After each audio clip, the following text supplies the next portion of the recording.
senantiasa kita panjatkan puja dan syukur kepada Allah Subhanahu wa taala atas limpahan rahmat dan hidayahnya kita diberikan kesehatan, umur yang panjang hingga detik ini. Semoga terus dipanjangkan umur oleh Allah dan penuh keberkahan dan kesehatan. Amin ya rabbal alamin. Salam serta salawat senantiasa kita aturkan pada junjungan kita Nabi besar Muhammad sallallahu alaihi wasallam. Semoga kita semua diberikan beliau syafaatnya hingga akhir zaman kelak. Amin ya rabbal alamin. Rekan-rekan, Bapak dan Ibu guru yang saya hormati dan saya banggakan, hari ini kita ingin mengadakan presentasi yang nantinya insya Allah dari rekan kita, saudari kita Nur Fitriani Samsi, di mana saudari Nur Fitriani Samsi SPD ini adalah calon guru penggerak angkatan 10 di Kabupaten Kutai Kartanegara. Dan perlu diketahui, dengan adanya profil Merdeka Mengajar, kita diwajibkan untuk melakukan aksi nyata. Semua guru melakukan aksi nyata, di mana aksi nyata ini adalah bagian dari penilaian yang nantinya kalau kepala sekolah itu dinilai oleh pengawas, dan setelah pengawas menilai kepala sekolah dan semua dewan guru juga ada aksi nyata dinilai oleh kepala sekolah. Jadi ada langkah-langkah yang memang harus kita lakukan untuk penilaian di dalam profil Merdeka Mengajar. Kemudian juga sebagai prasyarat TPP dan TPG ini berpengaruh terhadap nantinya E-kinerja. Jadi terpisah antara E-kinerja dan PMMI. E-kinerja adalah laporan bulanan di mana kita keaktivitasan kita, aksi nyata kita terangkum di dalam E-kinerja. Jadi nanti kita bergantian tetap ada presentasi di depan yang mana itu ada nilainya. Minimal satu semester itu 32 poin. Nah, jadi dengan presentasi ini pendengar saja, audiens saja itu dapat 4 poin, dan yang memberikan presentasi itu dapat 8 poin. Jadi dengan beberapa kali presentasi, 4 kali saja presentasi di depan, kita itu sudah dapat 32 poin dalam satu semester. Jadi tidak harus kita memburu sertifikat di PNS yang ada di webinar atau yang secara online presentasi yang kita monitor dapat sertifikat, tidak harus itu. Tapi dengan kita presentasi sesama rekan sejawat itu akan dapat poin 8, dan sebagai audien mendapat nilai 4 poin. Jadi itu.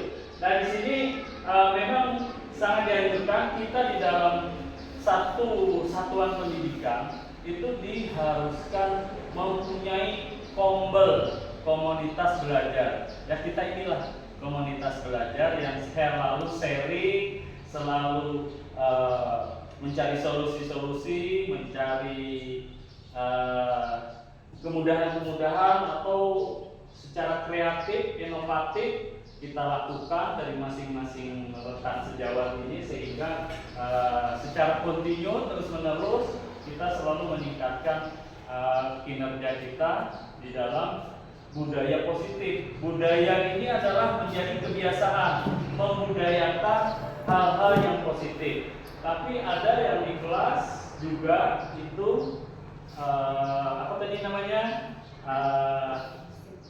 Disiplin positif. Disiplin positif itu dilakukan di kelas. Misalnya ada diagram T, ada diagram Y, seperti itu.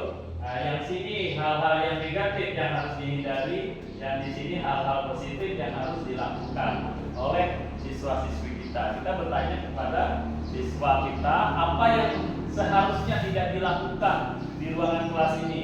Misalnya tidak membuang sampah sembarangan, tidak mengelek-elek atau mengolok-olok teman, seperti itu. Jadi seperti itu nanti ke depannya itulah budaya positif, disiplin positif kepada anak-anak kita. Jadi bukan kita yang mendikte mereka harus seperti ini, tapi mereka yang mempunyai kesepakatan kelas itu menjadi budaya positif. Jadi nanti kita sama-sama semua harus kompak, apa-apa yang harus kita lakukan di lingkungan sekolah, tidak buang sampah sembarangan, ada lisa busa, lihat sampah, buang sampah ke tempat sampah, itu budaya-budaya positif, kebiasaan. Kalau disiplin positif adalah itu aturan-aturan yang sudah disepakati. Mari kita bersama-sama bagaimana membangun sekolah kita ini dan melanjutkan adiwiyata yang alhamdulillah kita sudah mencapai 3 provinsi dan jangan pernah menyerah, kita akan melanjutkan ke tingkat nasional. Tapi semua itu perlu kekompakan dan kerjasama tim, kerjasama kita semua. Kalau hanya 1-2 orang tentunya ada kepincangan dan lambat. Tapi kalau bersama-sama kita kompak, insya Allah percepatan dan hasilnya lebih baik daripada kurang kekompakan. Mungkin itu pembuka dari saya untuk membangun budaya positif. Nah, selanjutnya kita persilahkan saudari kita Nur Fitriani Samsi SPD untuk menjelaskan tentang bagaimana membangun budaya positif di sekolah kita. Mungkin itu, kurang lebihnya mohon maaf. Terima kasih atas perhatian semuanya. Mari kita lanjutkan dan kita mendengar presentasi dari saudari kita Nur Fitriani Samsi SPD. Kepada Bu Nur Fitriani, silakan untuk menjelaskan tentang membangun budaya. Terima kasih. Assalamualaikum warahmatullahi wabarakatuh. Ya, terima kasih kepada Bapak Kepala Sekolah Pak Misran atas waktu dan kesempatan yang diberikan kepada saya. Pertama-tama saya bersyukur karena bisa sampai hari ini kita masih bisa bersama-sama di sini. Yang kedua, saya mengucapkan terima kasih kepada teman-teman dan kepala sekolah, staf ya dan semuanya atas waktunya hari ini. Karena tanpa kalian saya tidak bisa melanjutkan pendidikan guru penggerak ini. Karena guru penggerak ini bukan hanya saya sendiri, tapi saya membawa sekolah dan tentunya butuh dukungan dan motivasi dari kalian. Saya membutuhkan kolaborasi bersama dengan rekan-rekan saya kalian ini ya. Nah, terus selanjutnya saya akan mempresentasikan hari ini adalah membangun budaya positif. Jadi kita akan menggali budaya-budaya positif yang ada di sekolah kita. Jadi saya di sini bukan menggurui, tapi saya menyampaikan ilmu yang saya dapatkan di dalam kegiatan pendidikan guru penggerak.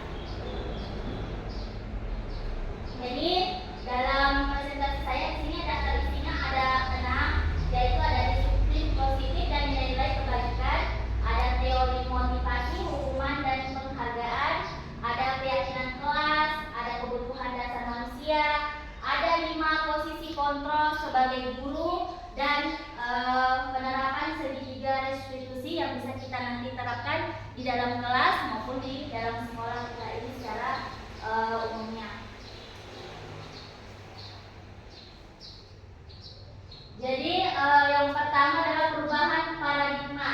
Jadi menurut Dr. William Breza dalam kontrol teori yang berkembang dinamakan phase theory, meluruskan beberapa miskonsepsi tentang makna kontrol. Jadi kita selalu pola pikir kita ya selalu bahwa guru itu yang mengontrol murid. Jadi selama ini kita selalu berpendapat seperti itu karena pola pikir kita yang dibangun sejak dulu dari nenek moyang kita.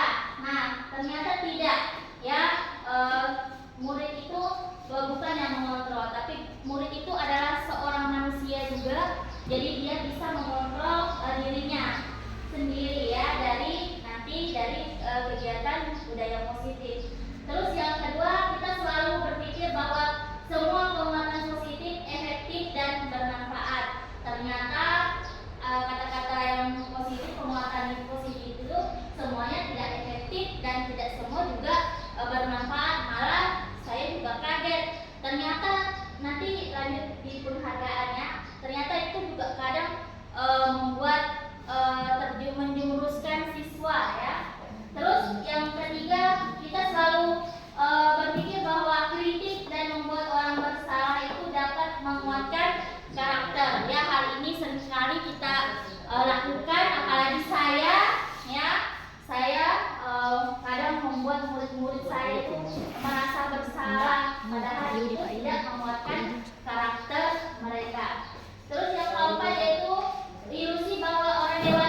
sebenarnya tidak ada yang salah dan tidak ada yang benar, karena itu pendapat adalah haknya manusia itu sendiri. Mereka memiliki hak untuk berpendapat apapun itu. Jadi kita tidak bisa misalnya anak-anak ini Bu, ini kita tidak bisa langsung oh ini salah, ini yang benar, seperti itu.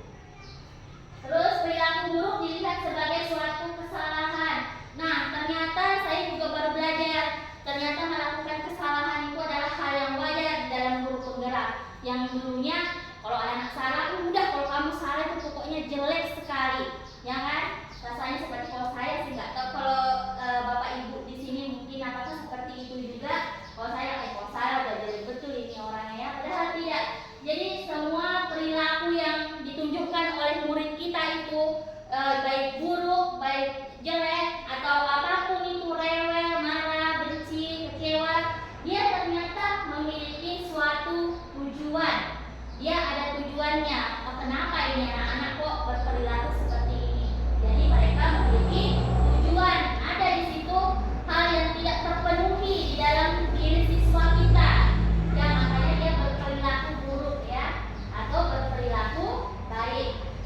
Terus orang lain bisa mengontrol saya, tidak bisa. Hanya kita sendiri yang bisa mengontrol diri kita sendiri. Ya, jadi orang lain tidak bisa mengontrol kita, hanya diri sendiri saja. Kalau kita mau, kita kerjakan. Kalau tidak, tidak. Makanya itu tadi kembali ke paradigma pemikiran kita, pola pikir. Terus saya bisa pemaksaan ada pada saat rujukan gagal. Jadi ketika kita sudah memaksa, mengaku, kita sering tuh ada kasus-kasus, ayo kamu ngaku, pasti kamu yang mencuri ini. Ketika dia tidak, Bu, saya tidak mencuri, itu sudah capek memaksa, sudah capek, akhirnya memaksa juga tidak berhasil. Maka kita pasti membujuk, ayo ngaku aja daripada kamu dihukum. Nah kan mungkin kebiasaan-kebiasaan itu yang sering ternyata itu juga saya pelajari di guru penggerak, ternyata itu yang kurang tepat dilakukan. Terus ternyata kolaborasi dan konsensus menciptakan pilihan-pilihan baru.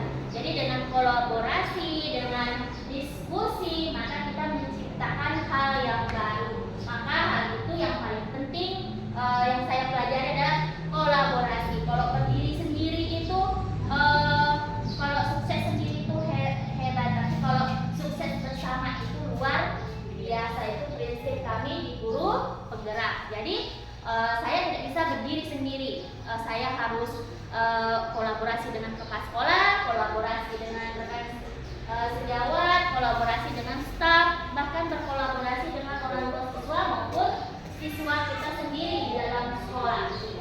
Terus model berpikir menang atau kalah. Jadi tidak ada hanya ada masalah, ada kasus, menang kalah, itu tidak ada. Sebaliknya pola pikir kita adalah menang atau sukses satu semuanya sukses, seperti itu. Mungkin sampai sini ada dulu mau bertanya? Oh tidak ada, saya lanjut ya. Nah terus ini disiplin, ya saya disiplin positif ya. Jadi Bapak pendidikan kita di Hajar Dewantara menyatakan bahwa di mana ada kemerdekaan, disitulah harus ada disiplin yang kuat. Sungguh pun disiplin itu bersifat self-disiplin, yaitu kita sendiri yang mewajibkan kita dengan segala kerasnya. Tetapi itu sama aja, sebab kalau kita tidak cakap melakukan self-disiplin, wajiblah penguasa lain mendisiplinkan diri kita. Dan peraturan demikian itulah harus ada di dalam suasana yang merdeka. Jadi siswa-siswa kita, Bapak Ibu guru, jika mereka tidak bisa mendisiplinkan diri mereka, maka adalah kita sebagai guru, sebagai kepala sekolah, sebagai warga sekolah yang membantu diri mereka untuk mendisiplinkan mereka, karena mereka belum memahami itu apa disiplin, ya.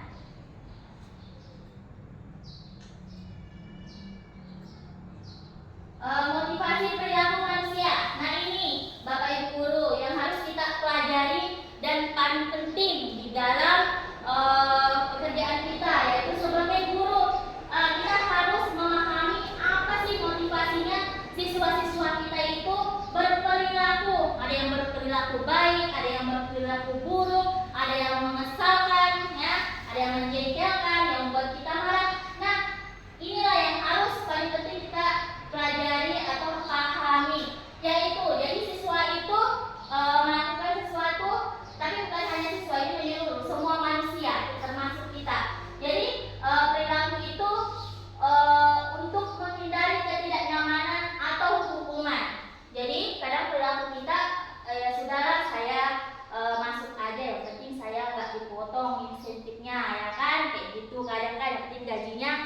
lancar kayak gitu, seperti itu. Jadi perilaku tuh ada motifnya. Terus mendapatkan imbalan atau penghargaan dari orang lain. Jadi misalnya kita, oh misalnya nih saya mau jadi guru penggerak kan, supaya saya dilihat orang hebat kayak gitu kan. Nah itu ada motif-motif tertentu dari perilaku kita. Sama dengan siswa kita, mereka mungkin baik, nurut, tidak melanggar aturan,